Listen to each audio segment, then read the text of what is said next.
Hola, ¿cómo estás? Muy buenas noches, bienvenidos a una nueva edición de Ojo con los Medios aquí por el Avia Yala Televisión. El gusto de saludarte, arrancando con esta versión de Manu Chao de Me Quedo Contigo y esos solos de guitarras que nos dieron la apertura para hablar de una semana que tiene mucho que ver con lo que ha sido este 2016. Un 2016 de tiempos violentos, un 2016 de impiadoso, de ataques terroristas, de demasiadas muertes, de demasiados odios. Mirá esta tapa con la que arranca La Diaria, el diario uruguayo, justamente con este título, Tiempos Violentos. Ahí vemos al embajador ruso en Turquía, Andrei Karlov, y al lado de su asesino, su matador, en una exposición de arte, en una galería de arte. Esto ocurrió en Ankara en el día de ayer y ayer te lo contábamos. Estos son los tiempos violentos que se vienen viviendo en todo el mundo y vamos a ver otra segunda etapa, otra segunda etapa, no, un tuit es, en este caso, lo vemos por favor, del Daily Mail. Esto es en Estados Unidos. Es sorprendente el título porque dice el embajador ruso recibió un disparo por parte de un hombre elegantemente vestido. Parece como una trivialidad ante esta situación que se tome a la ligera un atentado de estas características en una zona muy caliente del mundo, y todo marcado por la guerra en Siria y la recuperación, luego de casi 5 años, de la segunda ciudad en importancia de ese país, que es Alepo, por parte del gobierno de Bashar al-Assad. Otro hecho que ayer las autoridades alemanas no habían calificado aún como atentado, pero hoy sí finalmente lo hicieron, fue lo ocurrido en Berlín Occidental, en el marco de una zona muy turística, previo a las fiestas navideñas, un lugar donde los ciudadanos asistían a comprar diferentes regalos y cosas para las Navidades, y un atacante robó un camión y atropelló a los ciudadanos que estaban en esta feria. Se cuentan 12 muertos y cerca de medio centenar de heridos. Vamos a ver el reporte de hoy de la televisión española para actualizar el tema. Un hombre puede andar por Berlín armado con una pistola. Estén muy atentos. Un tuit de la policía advertía a los berlineses a mediodía de que quizá el conductor del camión que cometió la masacre en el mercadillo no es el pakistaní detenido anoche, 2 horas después del atentado. Hace un par de horas, la policía liberó a Naved, un pakistaní de 23 años que llegó la pasada Nochevieja. En el albergue donde vive el ahora liberado, un registro de la policía no condujo a ningún resultado. No hay pruebas contra él. Las huellas en el camión son la principal pista para encontrar al conductor del camión, robado 4 horas antes del atentado en un barrio de Berlín a unos 3 kilómetros del lugar de los hechos. Parece que el terrorista hizo hasta 4 pequeños viajes para acostumbrarse al camión. El conductor polaco fue el primer muerto identificado con un tiro en la cabeza. Según algún medio, lo asesinaron antes de llegar al mercadillo. Allí el camión dio una vuelta alrededor, quizá para ver el terreno y coger velocidad, especulan los medios. Angela Merkel, después de una declaración en la que pidió la unión de todos los alemanes, aseguró que se va a castigar a los culpables y, aunque en estos momentos parezca difícil, encontraremos la fuerza para vivir la vida que queremos en Alemania, libre, abierta y en convivencia. Mientras, la identificación de las víctimas sigue a ritmo lento porque algunos cuerpos quedaron muy dañados al atropellarlos el camión. Berlín, Alemania, llora ya a los 12 muertos por este ataque terrorista, al que todavía no se le ha puesto oficialmente el apellido de yihadista o islamista, aunque todo apunta a ello. Y se prepara para una larga etapa, donde el riesgo ya es algo más que riesgo. Hoy los mercadillos han cerrado, pero las autoridades quieren que los próximos días sigan abiertos, porque no quieren que el terror cambie la vida de los alemanes. Y justamente son los alemanes quienes en el siguiente informe expresan sus sentimientos ante este nuevo atentado terrorista. Vuelven a ver en sus móviles lo que acaban de grabar. Un camión ha arrollado a las personas que visitaban el mercadillo. Vi cómo entró, escuchamos disparos y minutos después la policía estaba allí. Desde arriba esta era la imagen, a ras de suelo, gente tirada entre los puestos. Como esta mujer que no quiere dar su nombre. Cuenta que escuchó un ruido muy fuerte, una caseta le cayó encima y la tiró al suelo. Jorge Luis vende joyas en el mercadillo, pero no se enteró. A mí me informó la policía que salga, que abandone el lugar porque ha habido un atentado, un accidente y hay algunos heridos y muertos. María José estaba en casa, vive muy cerca. Oímos como disparos o petardo o algo y sí, teníamos miedo. Algunos han vuelto hoy al mismo lugar. Era aterrador ver a muertos por el suelo. Normalmente los ves por televisión, pero cuando estás allí... Laura y su pareja decidieron ir al mercadillo de Potsdamer Platz. Se enteraron del atentado por su familia. Sí que es cierto que estando allí habíamos escuchado sirenas, pero bueno, si oyen sirenas todos los días no nos planteábamos en ningún momento que pudiera ser algo así. Luego lo supieron todo. 12 muertos, 48 heridos. Y con el susto en el cuerpo porque podían haber elegido el mercadillo junto a la Kudamm.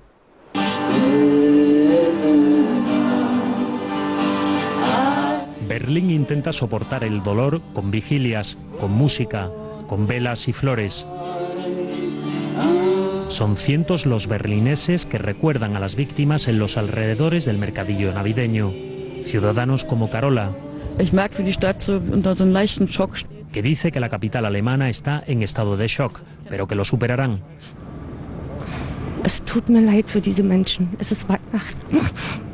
Siento mucho las pérdidas. Esto es un desprecio a la vida humana, añade María. Las campanas de la iglesia memorial del Kaiser Guillermo anunciaban hoy misa a pocos metros de donde se ha cometido el ataque más brutal que Alemania haya soportado en las últimas décadas. Yo estaba en la otra acera y vi como el camión pasaba por encima de la gente. Fue horrible, se lamenta Christian, que jamás olvidará lo sucedido.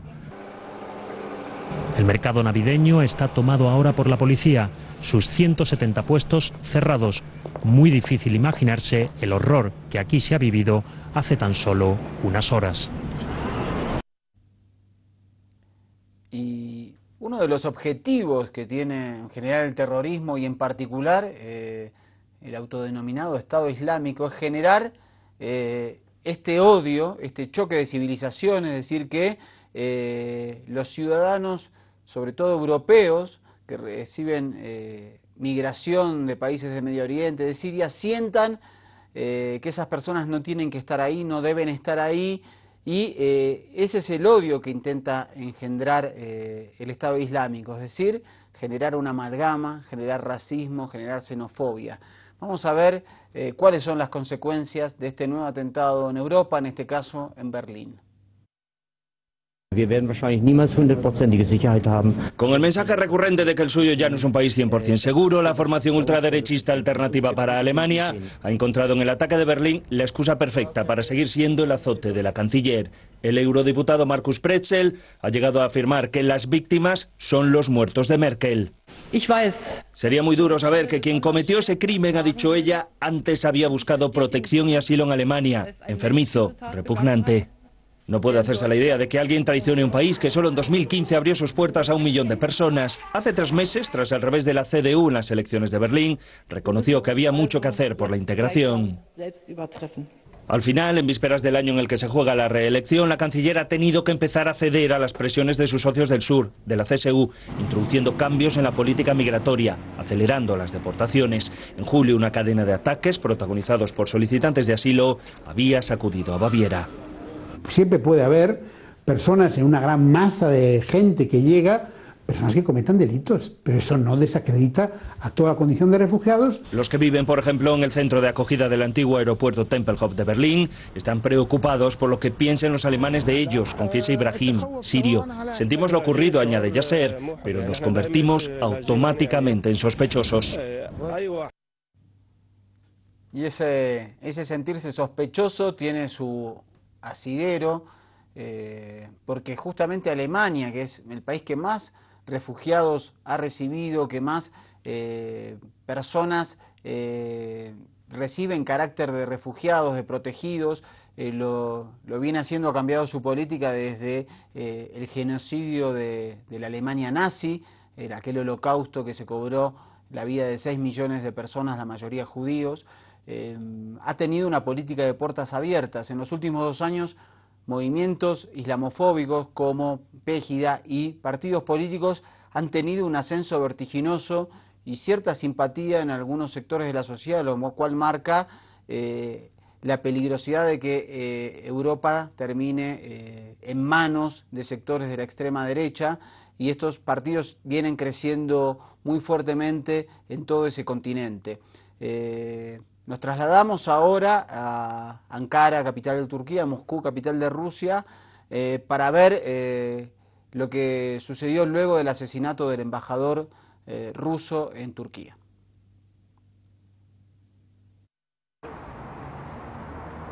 Flores y mensajes a las afueras del Ministerio de Relaciones Exteriores en Moscú.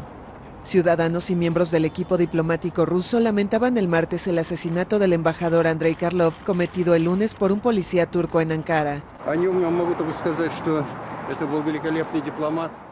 Puedo decir de él que fue un magnífico diplomático.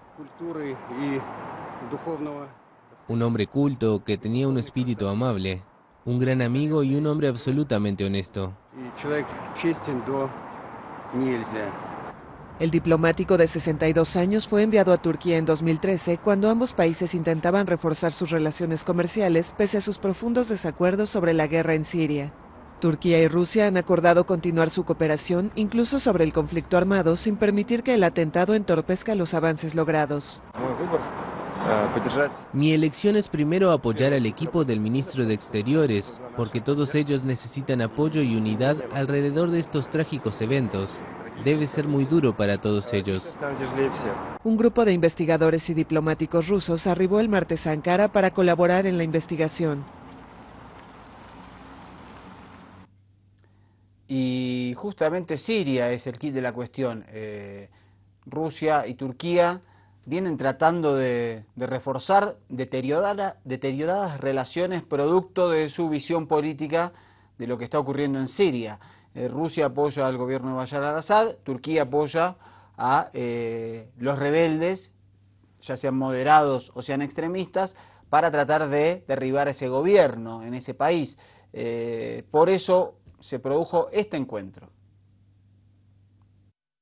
Rusia, Turquía e Irán presentan su propio plan de paz para Siria y llaman a extender el alto el fuego a todo el territorio. En una declaración común de los ministros de Exteriores y Defensa de los 3 países hecha en Moscú, expresan su voluntad de separar a las milicias opositoras al régimen de Bashar al-Assad de los grupos yihadistas para propiciar una negociación entre ambas partes. Irán, Rusia y Turquía expresan su disposición a convertirse en garantes del acuerdo que se negocia entre el gobierno sirio y la oposición, manifestó el ministro ruso de Exteriores. Llamamos a otras naciones con influencia sobre el terreno a que hagan lo mismo. Su homólogo iraní incidió en la legitimidad del régimen.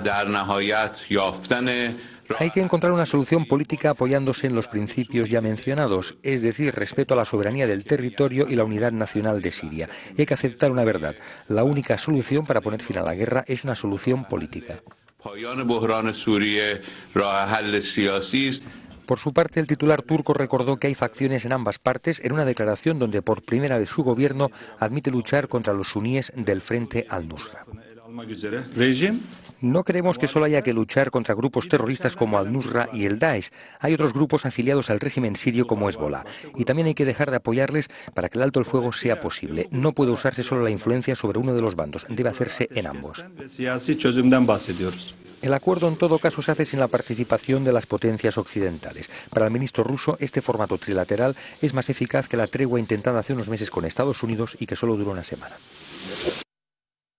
Bueno, así de compleja la situación en Siria y así de compleja también cuáles son los actores que participan en ese conflicto, porque tiene que ver también con la estabilidad de Medio Oriente, lo que pueda suceder en Siria y obviamente también lo que pueda suceder en Irak, blanco de un deseo divisionista de el autodenominado Estado Islámico. Nos vamos a ir con una nota de la agencia del Vaticano, Rome Reports, en este caso una monja argentina que hace 20 años que hace trabajo pastoral en esa ciudad, cuenta la situación desesperante que se vive en Alepo. Y con esta nota te pido, querido director, nos vayamos al primer corte, para cerrar este capítulo en Ojo con los Medios. El testimonio de personas como Guadalupe Rodrigo no tiene precio. Lleva 20 años viviendo en Oriente Medio, ayudando a las personas. Por eso habla de lo que ha experimentado personalmente. Ha visto cómo un país apasionante está ahora en ruinas y dice que uno de los grupos que más está pagando las consecuencias son los cristianos. La religiosa está convencida de que hay un ataque sistemático contra cristianos y no es una opinión, hablan los hechos. Y en eso se nota como el objetivo sigue siendo siempre, el primer objetivo de los cristianos. Son los barrios más castigados, los barrios más atacados. El barrio del Midán, de Sleimaní, de la Zizi.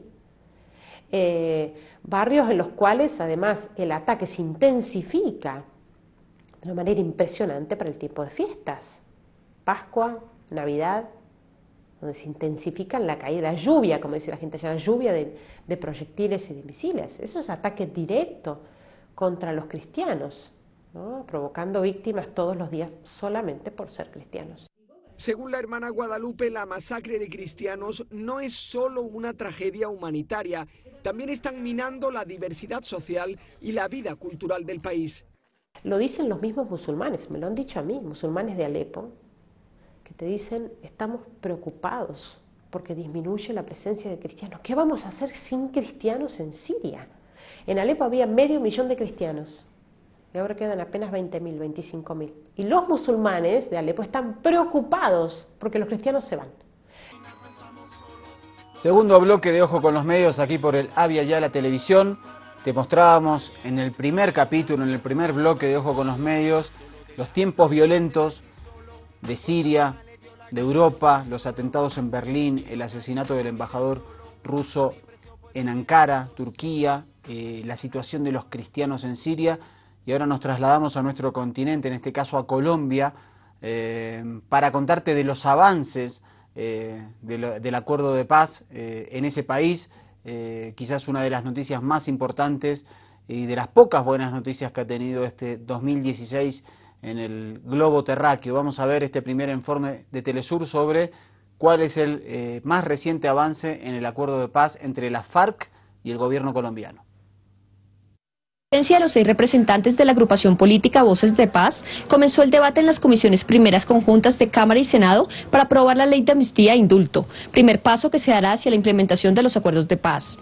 El ponente del proyecto, Armando Benedetti, señaló que la aprobación de la ley proporcionará seguridad jurídica a los guerrilleros de las FAREP para su traslado a las zonas veredales de transición. Se le va a dar amnistía e indulto a los guerrilleros que hayan cometido o estén investigados por delitos políticos, que son rebelión, asonada, sedición, conspiración y toma del mando. Los insurgentes no serán los únicos beneficiados.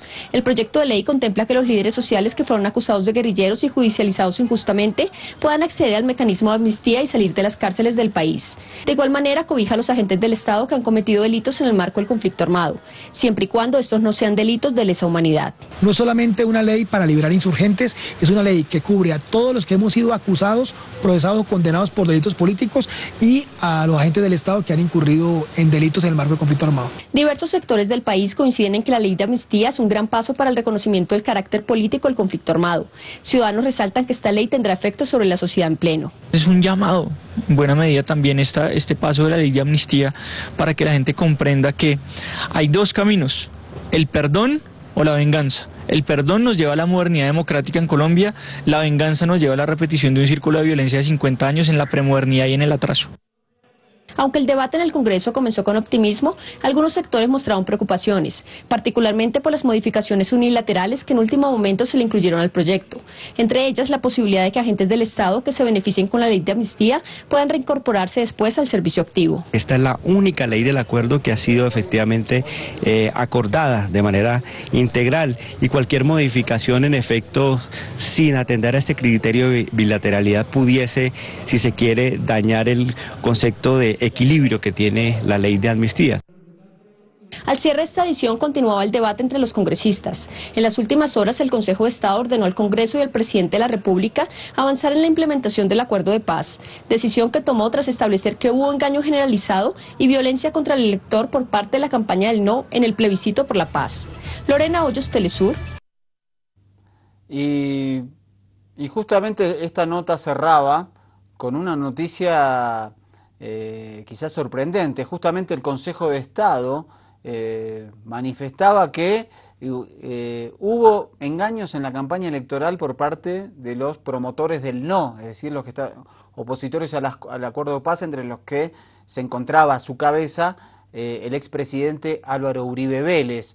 Y el Consejo de Estado, que es el que se encarga de, en lo contencioso administrativo, de arreglar temas de justicia, aceptó este pedido de que hubo engaño. Te pido, querido director, que pasemos a la nota número 12, que es justamente la que muestra esta situación. La noticia la trae Red Más Noticias. Según el Consejo de Estado, los colombianos fueron sometidos a engaños por parte de los promotores del no, indicando, por ejemplo, que tergiversaron la información al señalar que con los acuerdos habría impunidad. El acuerdo correspondiente a víctimas se prevé una serie de consecuencias para las víctimas, lo que hace imposible afirmar que existe impunidad. Además de exhortar a la Corte Constitucional a priorizar las demandas relacionadas con el artículo del acto legislativo que condiciona el fast track a la refrendación popular, el alto tribunal ordenó otra medida cautelar. Le ordena al Congreso de la República y al presidente de la República que inmediatamente avancen con la implementación del acuerdo final. Tras la decisión se pronunció el presidente Santos. Ratifica el espíritu de la decisión de la Corte Constitucional y con base también en esa solidez jurídica se están presentando en el día de hoy otros proyectos, bien de reforma constitucional, bien de leyes. Luego de darle valor probatorio a la entrevista de Juan Carlos Vélez, gerente de la campaña del no, el Consejo de Estado no descarta llamarlo para que amplíe la información sobre las estrategias que utilizaron los promotores. Bueno, recordemos que posterior a ese triunfo por centésimas del no respecto al sí, en el primer acuerdo de paz entre la guerrilla de la FARC y el gobierno, empezaron a surgir, incluso el jefe de campaña del no divulgó y fue reprendido por Uribe los diferentes métodos de campaña que se habían utilizado para tratar de inculcar a la gente ciertos sentimientos, como que iba a haber impunidad, como que la FARC iban a ser el próximo gobierno, que alias Timochenko iba a ser el líder de la FARC, el futuro presidente de Colombia. También salió a la luz empresas concentradas de la economía, sobre todo de los sectores ganaderos, que pusieron muchísima plata y recursos para apoyar al no.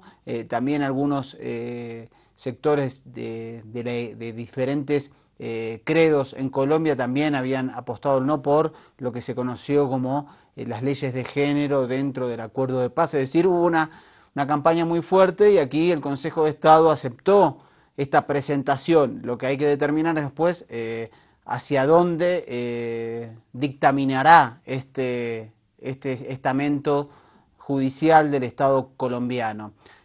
Vamos a pasar a la siguiente nota. En este caso, la semana pasada te mostrábamos cómo el Papa Francisco se reunía con el presidente Juan Manuel Santos y con Álvaro Uribe en el Vaticano. El Papa fue otro de los promotores y quien ha hecho declaraciones públicas muy fuertes en favor de los acuerdos de paz, de la necesidad de la paz en Colombia y de la importancia de la paz en Colombia no solo para ese país, sino para el continente y como ejemplo para el mundo. Aquí Pacífico Noticias nos devela por qué los reunió a Uribe y a Santos el Papa Francisco.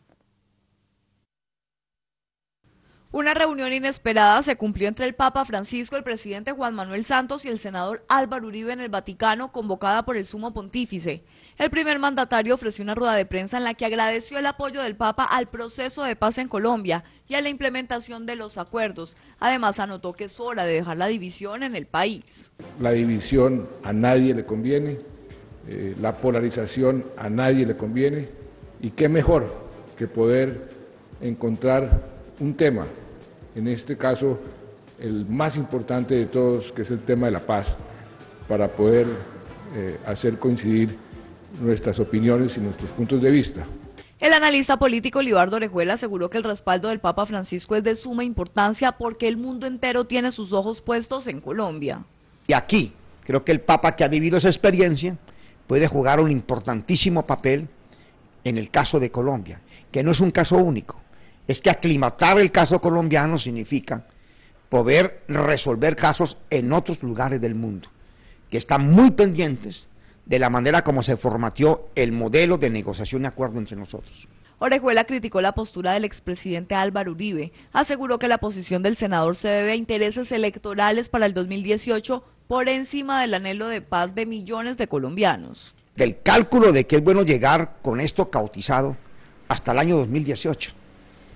Y cosa que es la candidatura de su organización política y de su frente de aliados pueda asumir la bandera de transmutar ese caos en tranquilidad, en paz y en seguridad.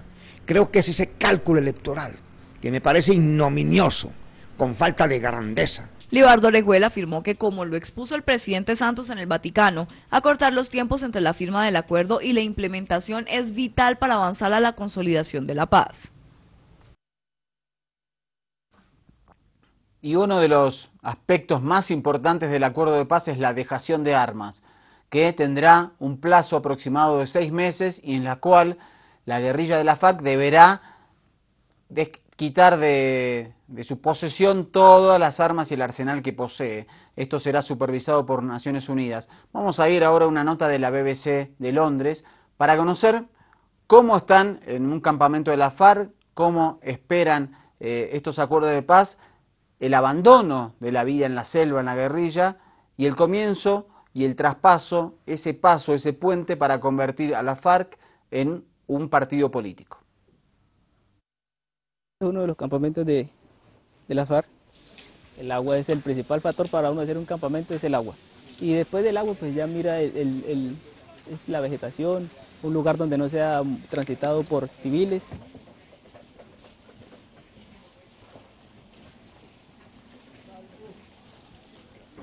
Este es el patio, aquí es donde hacemos las formaciones, por la mañanita, cualquier trabajo que se va a hacer, entonces se manda el personal a formar y aquí se distribuye.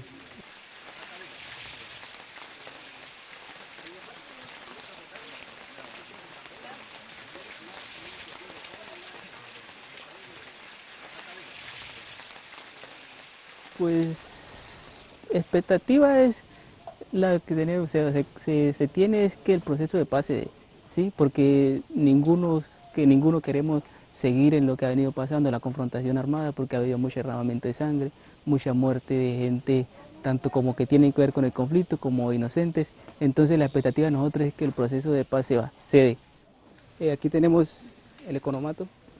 El economato es el lugar donde acomodamos los víveres y la remesa, ¿no? Tenemos cantidad de cositas, arrocito, pastas, lentejas, que es lo como más común en la guerrilla.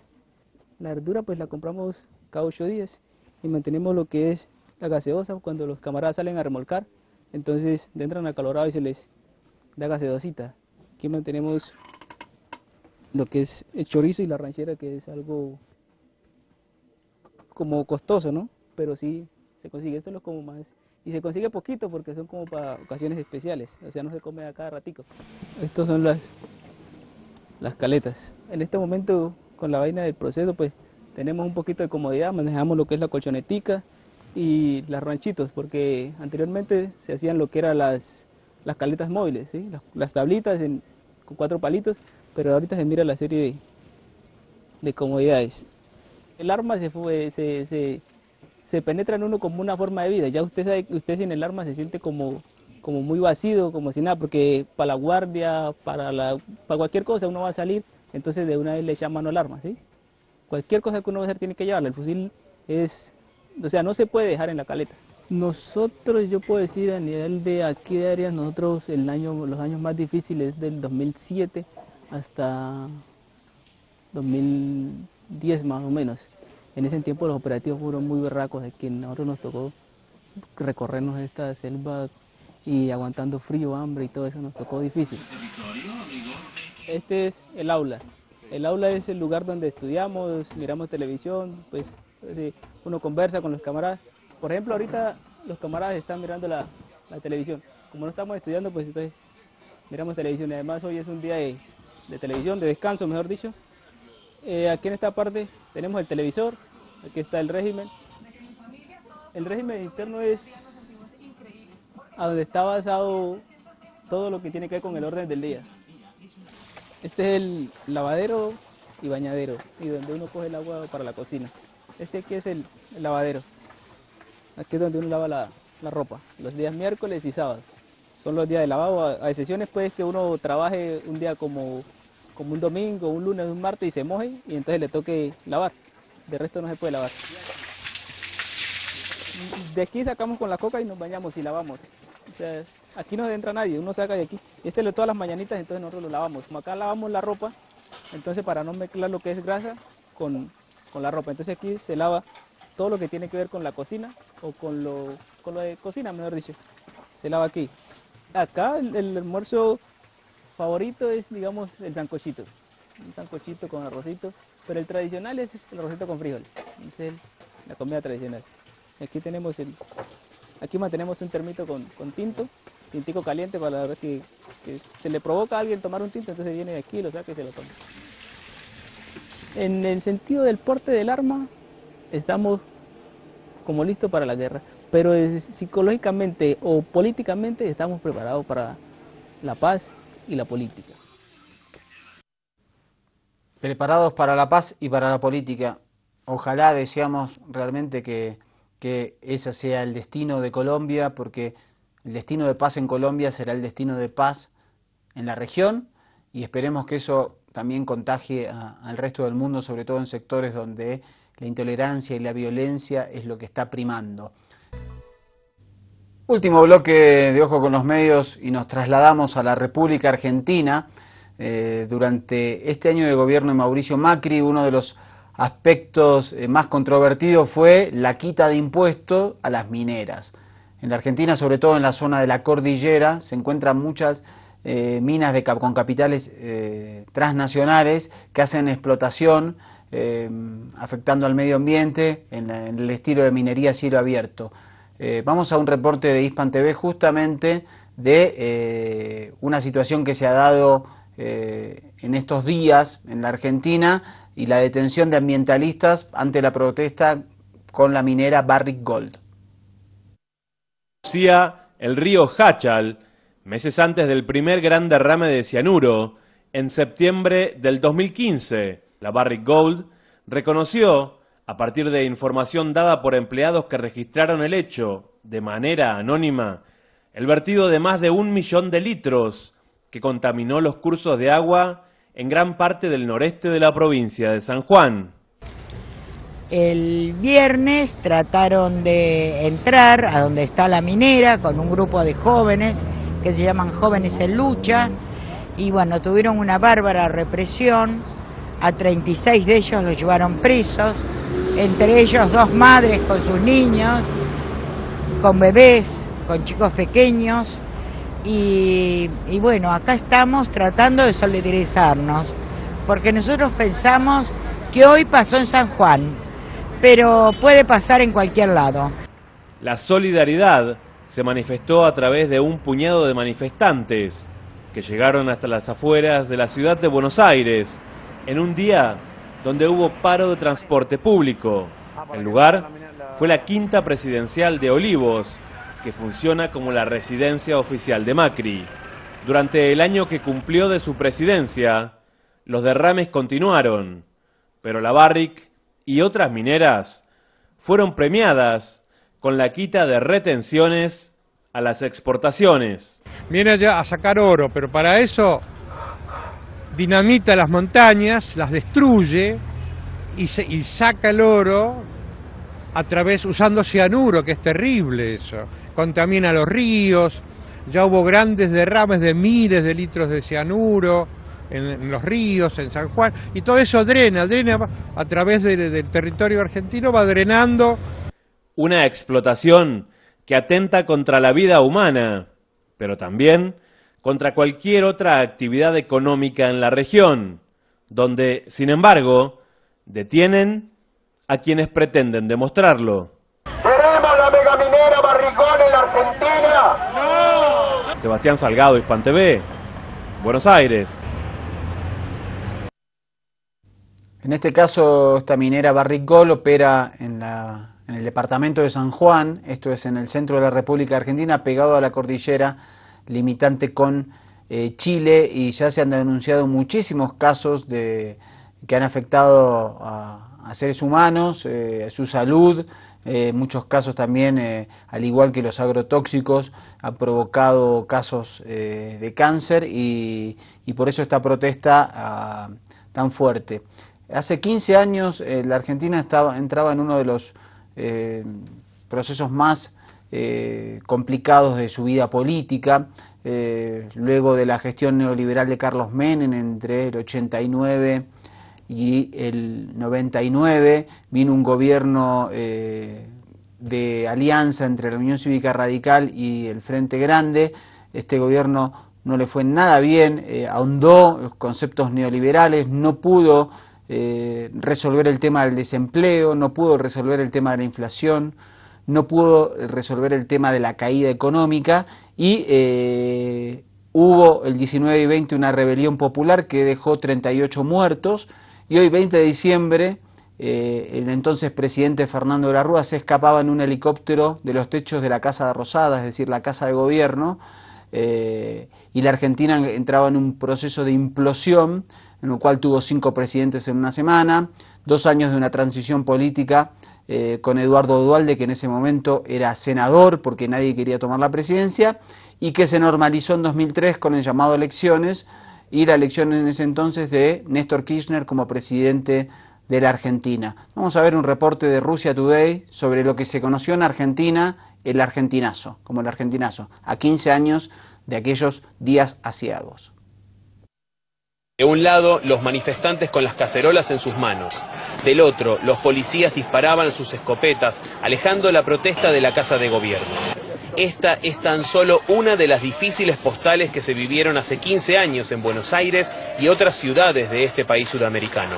El denominado argentinazo es una marca indeleble que refleja el agotamiento de una forma de gobernar. Nosotros planteábamos como el quiebre o el desgarramiento de un orden neoliberal establecido hasta ese momento, ¿no? Como que hasta ahí llegó una forma de hacer política, de hacer economía, de hacer cultura, de hacer sociedad, de todos los campos que en los que el Estado y la sociedad civil interviene, que son todos, pero como que hasta ahí llegó y se resquebrajó esa forma, y a partir de ese diciembre de 2001 y de todo el proceso posterior, son años de vivir con ese 2001. La crisis del 19 y 20 de diciembre de 2001 fue la consecuencia de una serie de medidas tomadas por el gobierno de Fernando de la Rúa.